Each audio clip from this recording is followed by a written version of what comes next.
Il faut dire que hier soir, au tribunal de grande instance de Yaoundé, centre administratif, ce qu'on a entendu de la bouche des personnes qui ont été déportées et qui sont soi-disant jugées était effroyable, inhumain et inacceptable.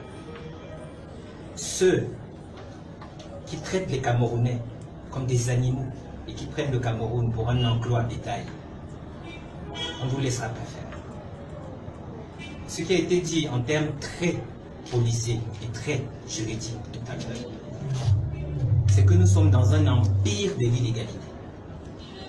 Et un empire qui est en prolifération. Une sorte d'illégalisme régnant et décomplexé. Et c'est inacceptable. Les personnes qui étaient au tribunal hier, lorsqu'on leur a demandé d'avoir un dernier mot avant de mettre l'affaire en délibéré, on a vu des ingénieurs de tous ordres. On a vu des hauts responsables de l'administration, des hauts fonctionnaires en Grèce. On a vu des enseignants, on a vu des doctorants, on a vu des mères de famille, des pères de famille, des gens mariés. Ce n'est pas pour rien que je donne tous ces détails. Ce n'était pas des kidams.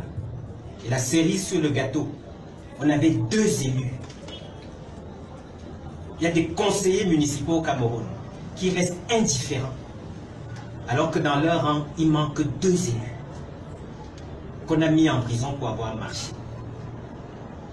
Et on leur a dit pendant leur déportation sur Yaoundé, si vous voulez faire des scènes, faites-le dans le camion. C'est quoi ce genre d'inhumanité? On leur a dit, vous voulez uriner, faites-le dans le camion.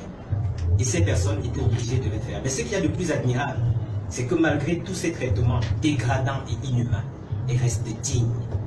Personne n'a pleuré devant la dame. Ces personnes ont fait leur témoignage, ont assumé leur marche et ont demandé à leur bourreau pourquoi cet acharnement. Il faut que certains sachent que c'est dans ce Cameroun-là qu'on vit. Un déguisement de droit. Les témoignages étaient choquants. Nous avons aussi eu une petite subtilité dans la haine, dans la cruauté. Les personnes qui sont arrivées au CED, non seulement on leur a refusé l'accès à leurs médecins, à leurs avocats, à leurs proches, on les a tous déshabillés, sachez-le, nus comme des vers. On leur a demandé de s'accroupir. Je cite là un témoignage d'hier. On leur a demandé de s'accroupir devant des caméras qui tournaient. Et il y a une réputation que la gendarmerie a, c'est que les gendarmes, eux, ils connaissent un peu mieux le droit que les autres. Cette réputation, il faut la revoir. Elle est mensongère. C'est indigne. C'est quel genre de voyeurisme qu'on nous fait là? Et ces personnes, une fois qu'elles ont été donc mises toutes nues, qu'elles se sont accroupies, forcées de le faire par des gens armés, on leur a demandé de simuler une défécation.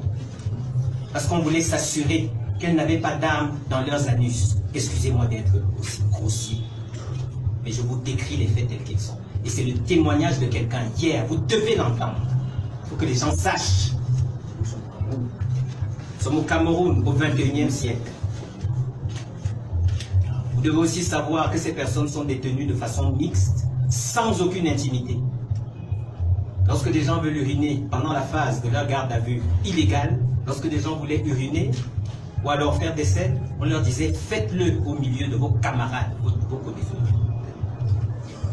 Est-ce que quelqu'un peut nous expliquer où est-ce que c'est écrit dans la scène? C'était pour étayer par le récit des personnes qui ont vécu des conditions inhumaines de détention, conditions arbitraires de leurs arrestations. C'était pour que vous entendiez ce témoignage-là.